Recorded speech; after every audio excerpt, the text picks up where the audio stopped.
who are we talking to when you're writing this? What's the rationale behind what you're writing? And what do you want to have happen when you write that? Welcome to Sidewalk Talk. Let's talk writing. Writing specifically for persuasion. That's what you do if you're in advertising, any kind of marketing. The goal is to persuade whoever you're talking to buy a product or service, or maybe apply for a job. But there's different forms of writing, and I think what I want to do is try to help educate you on the different types of writing and how to accomplish whatever it is you're trying to accomplish based on what you're writing. Because if you're a teacher, you're a writer. Obviously, if you're a lawyer, you're a writer. If you're in advertising, you're a writer. If you're a journalist, you're a writer. But these are all different types of writing. And I was a journalist many years ago, in the late 80s into the 90s. For 10 years, I was a journalist. And when I would write to inform. You're informing the public. That's what you're supposed to be doing, right? You're not taking sides. You're informing. If you're a teacher, you're writing, I don't know, you may be doing a presentation, whatever it is, but that's writing. We all are writers in some capacity, but your goal ultimately is to educate. You're a coach, you're a writer, you're educating. When you're training someone, you're educating them, trying to help them get better at a specific uh, action. If it's softball, Yeah. become a better hitter. And then if you're writing you're writing an advertisement, you're writing web copy, you're even if you're building a brand, you're writing to persuade. I want to persuade them to ultimately buy my product or service. And I think what you have to do when you're putting together a presentation, or you're writing an ad, or whatever it is to think about that consumer, the end user. Who are you writing to? And what is your ultimate goal of what you're writing?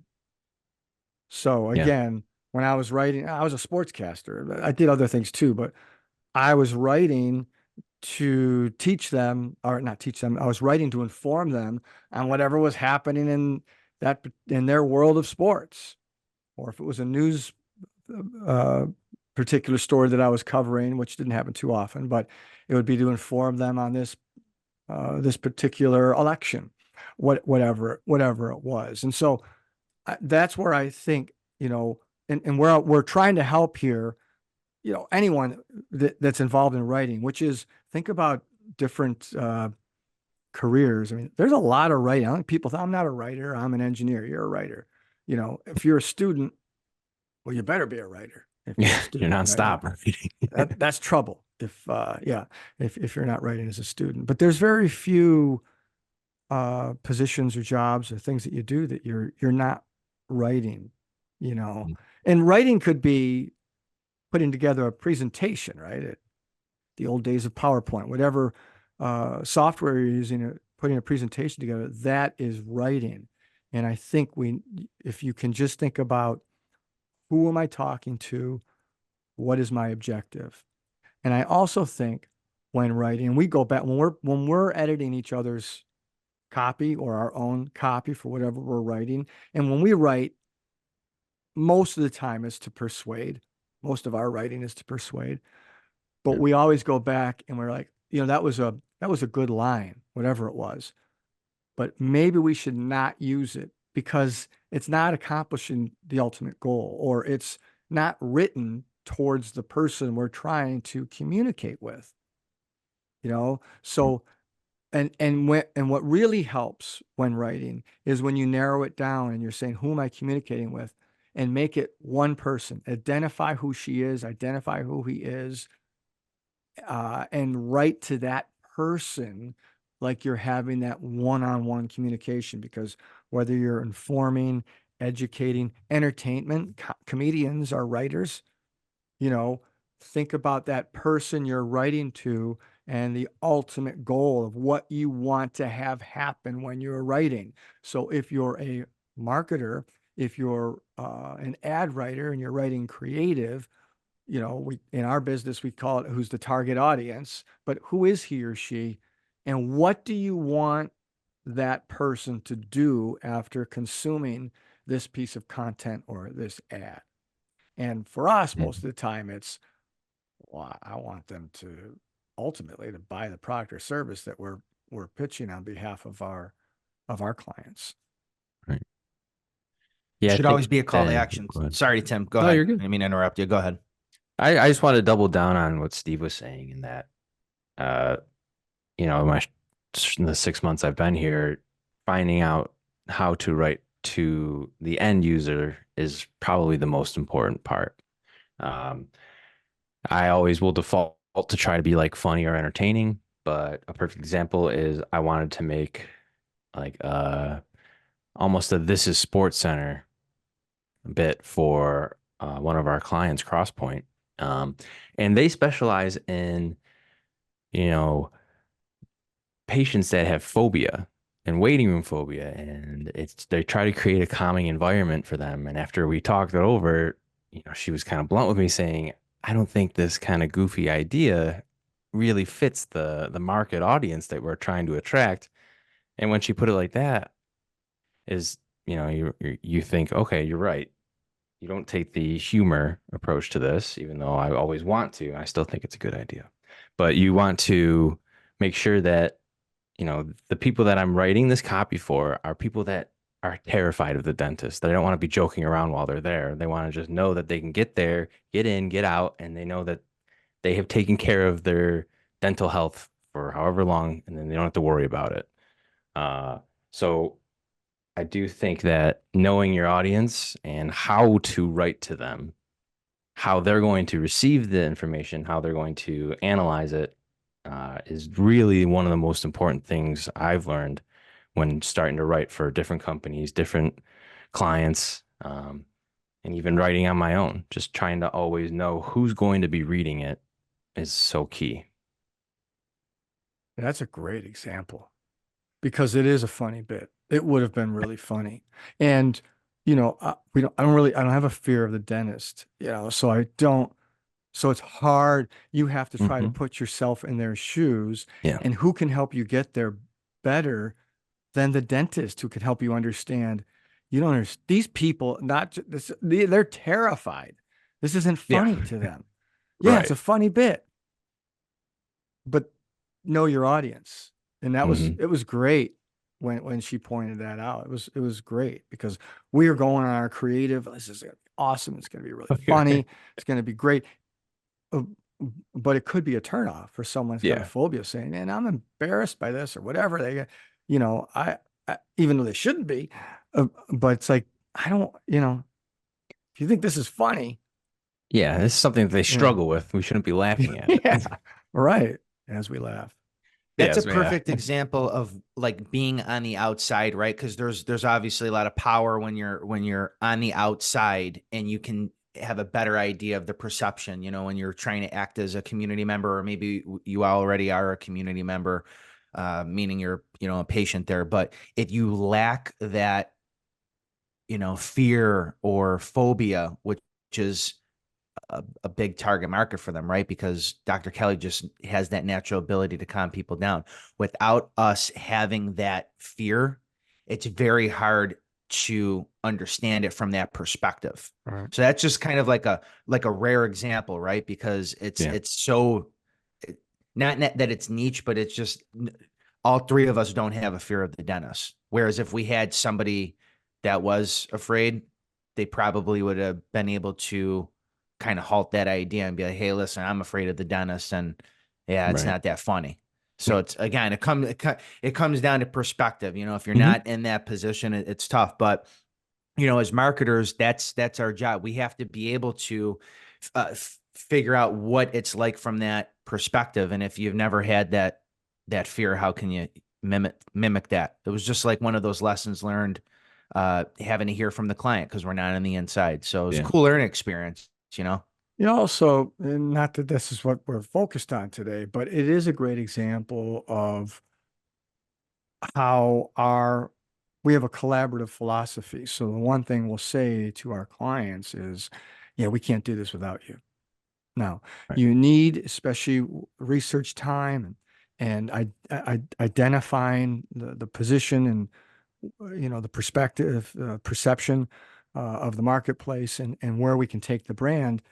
You know, uh, they're involved in it, but it's up to us to bring them the reality to help them understand what the perception is and where we think what we identify as a strength that we can leverage, right, for growth and building the brand. But it's collaborative. We, as much as we'd like to pretend, we don't live, breathe, and die with their business. We live, breathe, and die with our business. They Yeah. live it and breathe it. So nobody knows their business better than they do. Yeah. We don't have it. So that's why it's not like okay, marketing people come in and now you guys don't have to do anything. There is labor involved on their end, and there's labor involved in her end, and Dr. Kelly understands that. And she's trying to be nice, but that was awesome on her part to say, guys, you got to have listen, this isn't something to goof around about. It doesn't matter how good it is. And she's right. Yeah. For sure. So For sure. but having that outsider look in, very powerful, right? Because there's so many things that you don't see when you're on the inside, and an outsider can find it. But in the end, it doesn't mean you let the outsider, the marketing team just run and do whatever they want. You have to Right. be involved in it. You as the business owner or decision maker or whatever it is, you have to have involvement. And there's going to be times where you're like, I'm not sure. Okay, I trust you, run with it. And there's going to be times where you just know better than your marketing team. Yeah. Yeah, And that was one case where it was. It that's a doesn't great happen that point. often, but it Yeah, happens. it's we this is a good time to remind those, if you're a business owner or you're a marketing director and you're already working with like an outside agency, really sit down and think about how much time are you collaborating with them? Because if you're just, throwing all the things to the marketing team and not really being involved, it could be bad, very bad for the brand. So keep an eye on everything, get involved. Yes, it is labor intensive, but as Steve brought up before, nobody is going to know your business better than you. And having an outside agency or just, a helping hand, um, they should not be running with everything. Like we always collaborate with our clients. They're involved, they have the information, and a lot of really good ideas happen with the consistent meetings. We're always learning. We should never be telling ourselves we know everything. In any field you could think of, it's always a constant learning experience. There's still more to learn. And when you have that product or service and you're working with that marketing team, just understand there always should be a call to action with whatever you do. With any sort of advertisement, if you're writing web copy, always a call to action. And you never know who obviously could want to work for your company as well. So these are just things that we're always preaching and just constant reminders for those that do have a team already that does this sort of stuff, or maybe even thinking about it down the line when and you're in a better position, you're expanding your business. And when you are writing or your team is writing, I think it's important to you have so back to what we were talking about.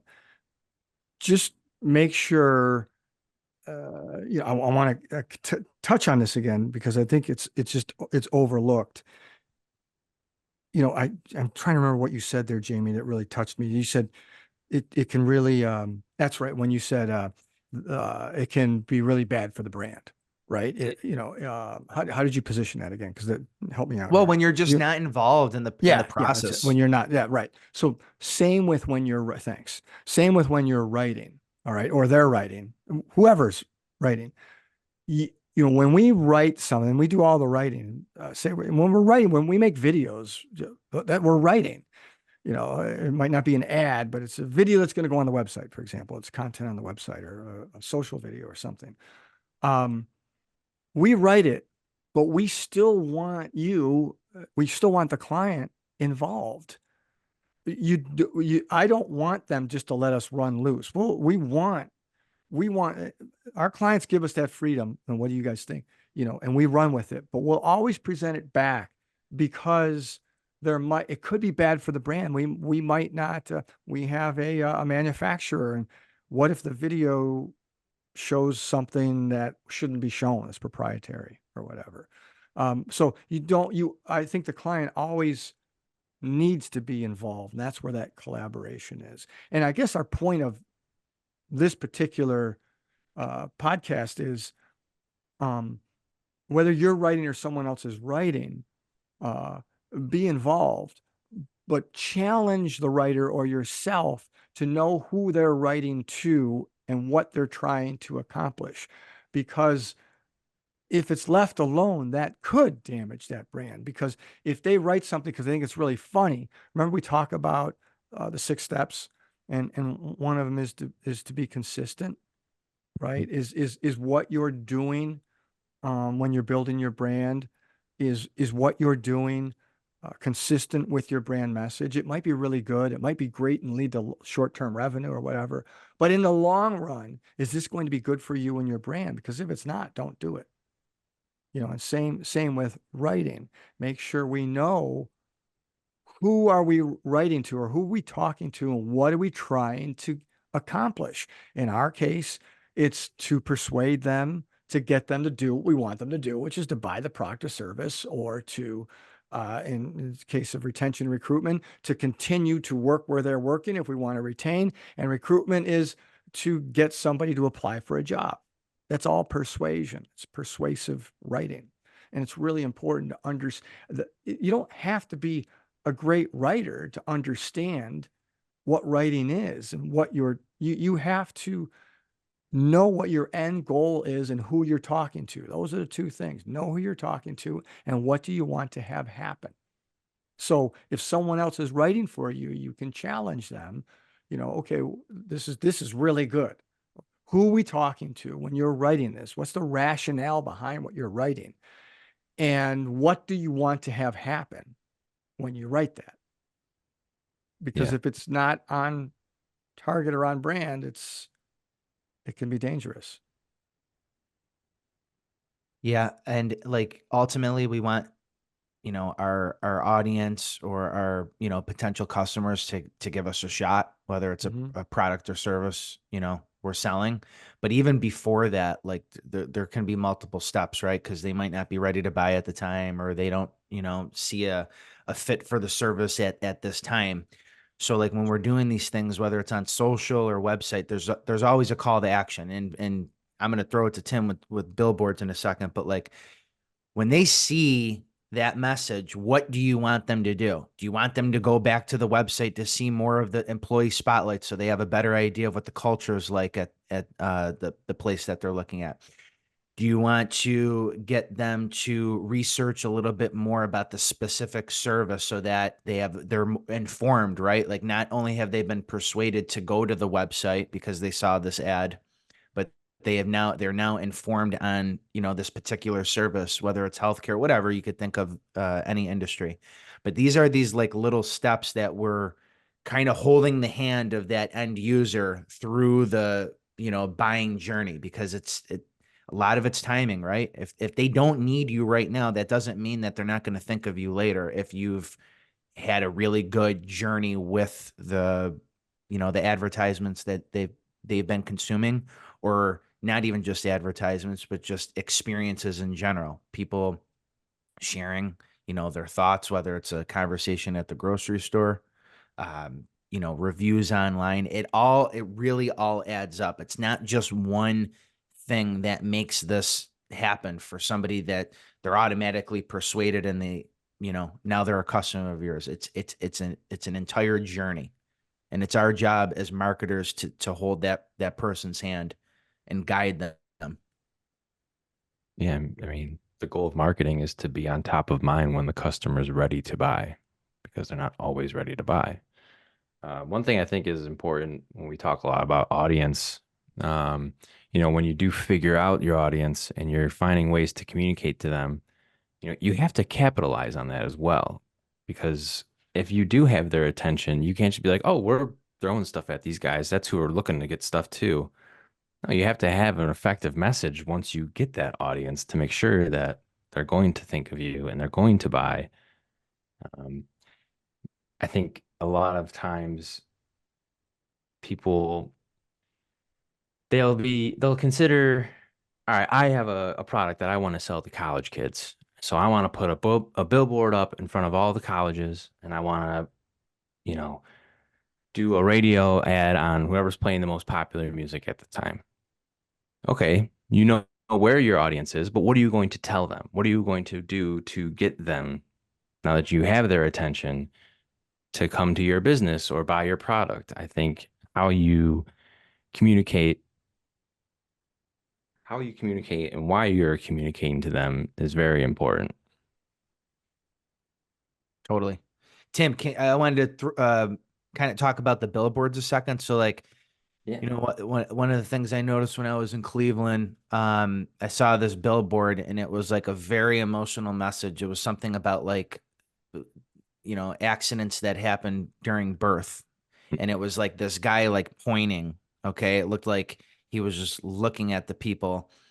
And it was like, well, what's the call who is this what place is this? So it didn't have a call to action. And I'm bringing up this example. It's because they used a sort of, message to not really like persuade, but to get people thinking like, hey, did this happen to you? But Mhm. what's next? Who do I call? There was no number. There was no name of the business. It was just a message and a person like pointing at the end user.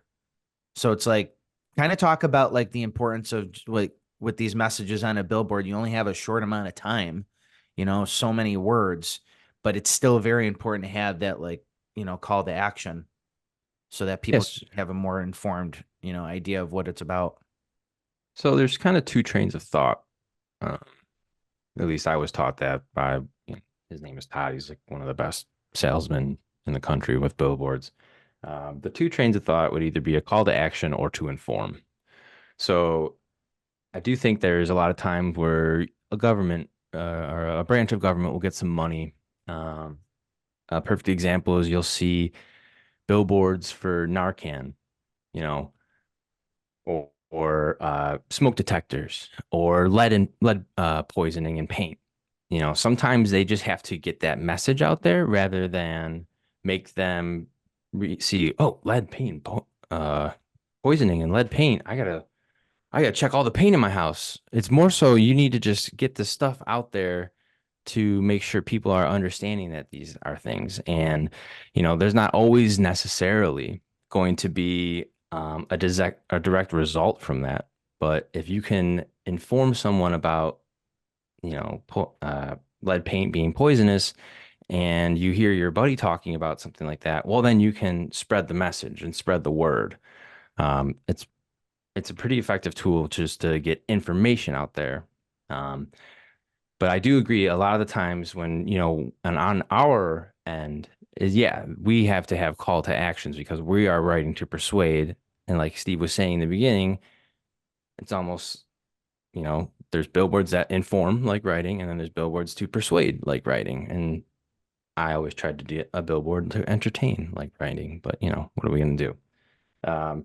It's just sometimes kind of lost where I was going there, but the two ideas of informing versus call to action is something that I've learned about in the billboard industry, but I do see it sometimes in the, marketing as a whole.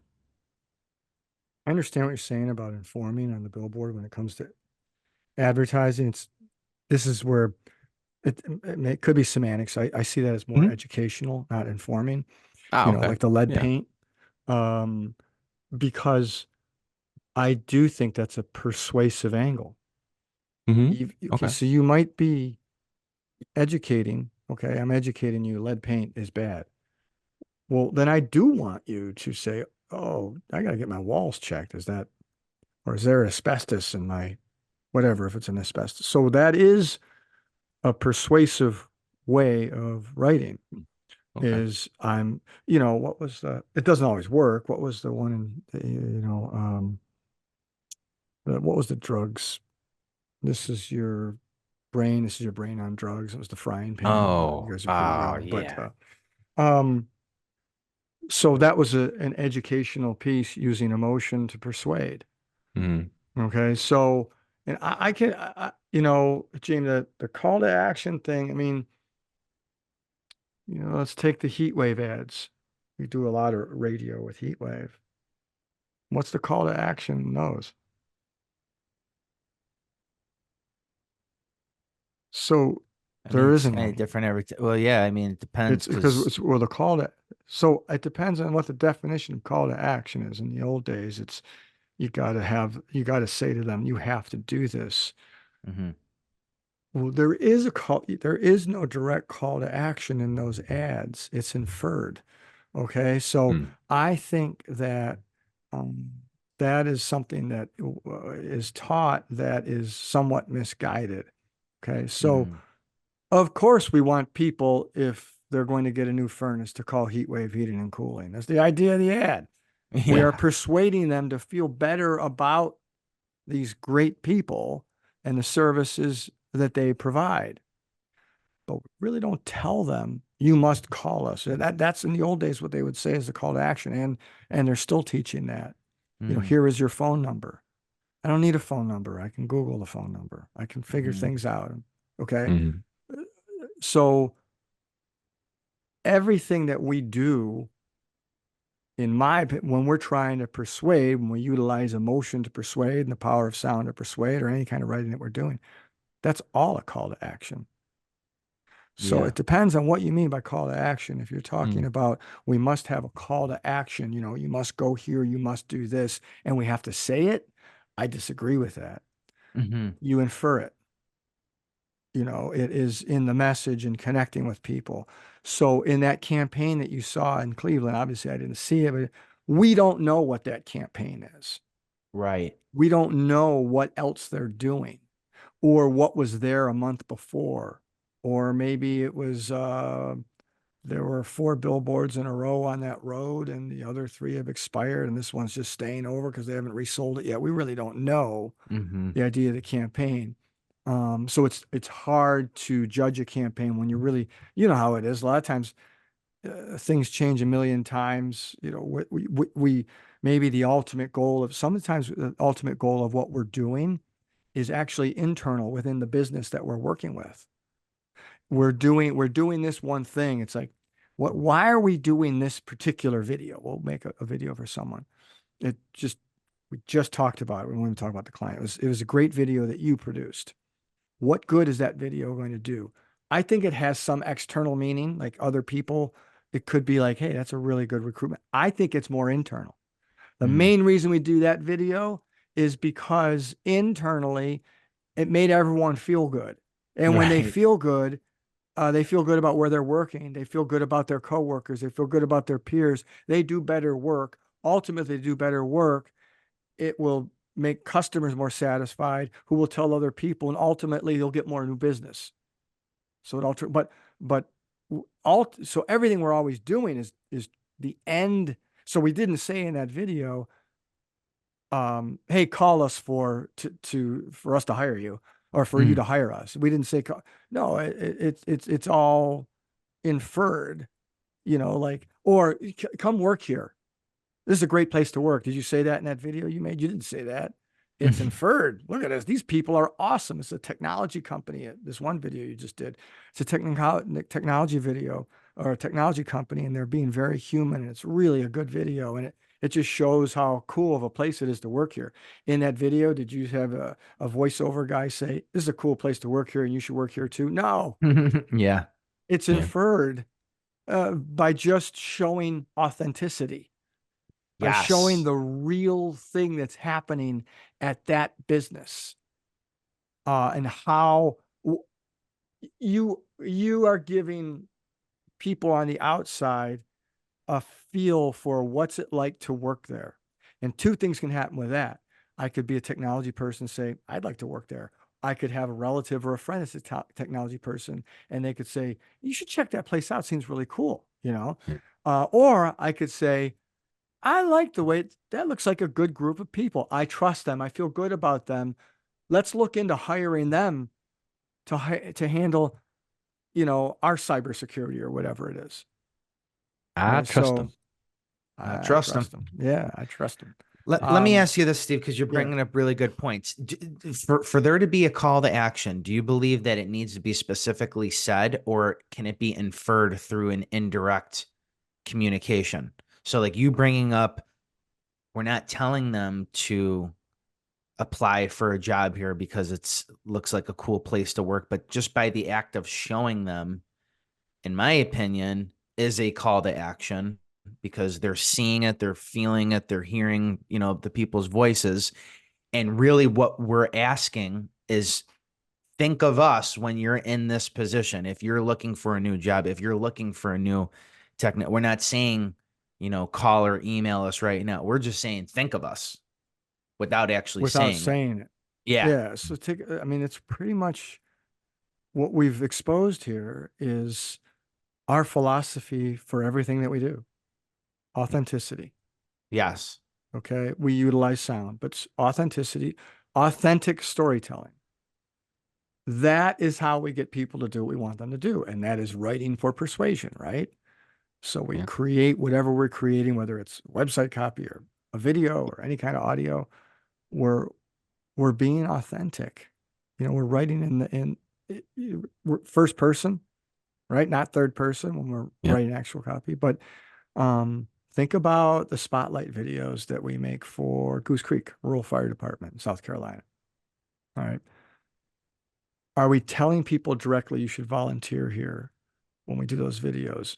Indirectly, we are. I mean, our slogan is a directive. It's be the Goose Creek difference. That's a directive. So that's a call to action. All right. It's, right. And it's got action in it. Be the Goose Creek difference. But what we're doing is twofold. It's retention and recruitment. So on the retention side, we're highlighting the heroes that they have working there. We're letting them tell their story in their authentic way. We don't tell them what to say. We let them tell it. And then we figure out how to put it in a story that flows. We put it in a way so that it becomes a story that they can connect with and be proud of themselves, but also could connect with the type of person that we want to reach, which would be their twin. We want more of the people that we highlight. So we highlight them. We let them tell their story in their own words. It's authentic storytelling. It connects with the outsiders. And we want the outsider to say, well, I really, I kind of like that. I like that story. I feel good about that story. It looks like a good place. I should volunteer too. I mean, I'm just like that person. I should volunteer. I connect with this person. Why am I not volunteering there? I'm going to check. I'm going to call, and I'm going to do it. And I'll tell you that philosophy, that worked, right? It works. Yeah. But it's not just in volunteer firefighting. So again, it's twofold in that situation. It's retention and recruitment. We're going retention first, recruitment second, but we're able to accomplish both with one story. Or we do a spotlight with, Copeland Technology Solutions. So it's the tech company, right? We're not telling people you should come work here. We're giving them a feel for what it's like to work there. We're highlighting a superstar employee there, a team member that loves working there and gives in his or her own words, her story. How did she get into this business? Maybe she didn't have a tech background. Maybe she did, whatever it is, but it's a passion. And again, it's not about what she says or he says as much as how they say it, right? If it's a video with audio. So let them tell their story, and we put it together and we write it with the end user in mind. And in this situation, there's two end users. It's the actual person and their story. 3, their bosses. for all of their employees and then the outsider, right? Mhm. We want them to be proud of their story, feel good about their story, something all of their relatives will like, all their friends will like, their peers will be jealous of and want their story to be told too. Hmm. And then we want the Yeah. outsider to say, I like that story. It looks like a good place to work. But there's no call to action. Visit www or call, Right. it's inferred. Right. It's inferred. Well, yeah. If we connect with you emotionally, you're going to act. And to what you said earlier, you might not act today. You might not act 6 months from now, but you're going to feel good about us. And when it's time, you'll give us that call. For sure. For sure. Yeah. I mean, it's all about indirect to me is like, it works well with authenticity, because if you're sharing the authentic story of somebody, okay, you don't, like you said before, you don't need to say apply here or buy this service, because if you connect with the story, you already feel good about it. So there's really no other, there's no force involved. It's, I connected with this other human being. I feel good about this product or service or working here. And whatever that, whether it's a touch point or just a final thought, and they finally make that switch, because we can get into this in a second, but we believe in reaching the passive job seeker.